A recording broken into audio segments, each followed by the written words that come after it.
అప్పుడు నిద్రమత్తు ఇప్పుడు వదిలిందా? వైసీపీపై netizens fire. గత ప్రభుత్వం అనాలోచిత పాలనలో ఆంధ్రప్రదేశ్ అస్తవ్యస్తమైన విషయం తెలిసిందే.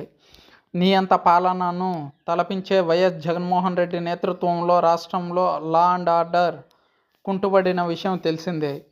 అవినీతి అక్రమాలతో ఆంధ్ర ప్రజలు అల్లాడిపోయారు అని అనడానికి ఇటీవల జరిగిన ఎన్నికల్లో వైసీపీ 11 సీట్లకే పరిమితమై కనీసం ప్రతిపక్ష హోదాను సైతం దక్కించుకోలేకపోవడమే దీనికి నిదర్శనం అని పలువురు అభిప్రాయం వ్యక్తం చేస్తున్నారు. కాగా అఖండ మెజారిటీతో గెలుపొందిన కూటమి ప్రభుత్వం అధికారంలోకి రాగానే గత 5 ఏళ్లలో జరిగిన అవినీతి అక్రమాలపై దృష్టి సారించిందని పలువురు హర్షం వ్యక్తం చేస్తున్నారు. యథా రాజా తథా ప్రజ. రాజు ఎలా ఉంటే ప్రజలు సైతం అలానే ఉంటారు. గత ప్రభుత్వంలో నేతలను ప్రజలు ప్రజాప్రతినిధులుగా ఎన్నుకుంది కేవలం బూతులు మాట్లాడడానికేనా అని ప్రజలే అసహ్యించుకునేలా వైసీపీ మంత్రులు, ఎమ్మెల్యేలు వ్యవహరించారని చెప్పడంలో ఎలాంటి అతిశయోక్తి లేదని పలువురు అభిప్రాయం వ్యక్తం చేశారు.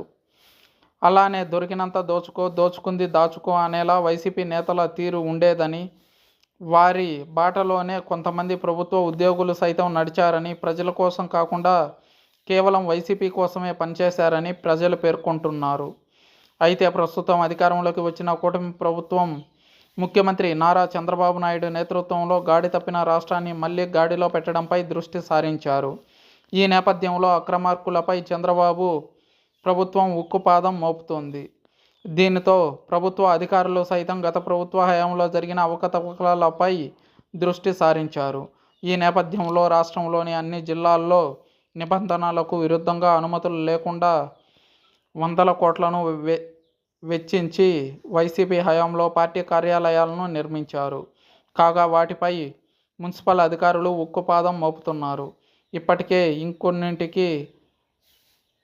ఇంకొన్నింటిని విధ్వంసం చేయగా మరికొన్నింటికి నోటీసులు ఇచ్చారు. అప్పుడు నిద్రమత్తు ఇప్పుడు వదిలిందా అని నెటిజన్స్ ఫైర్ అవుతున్నారు.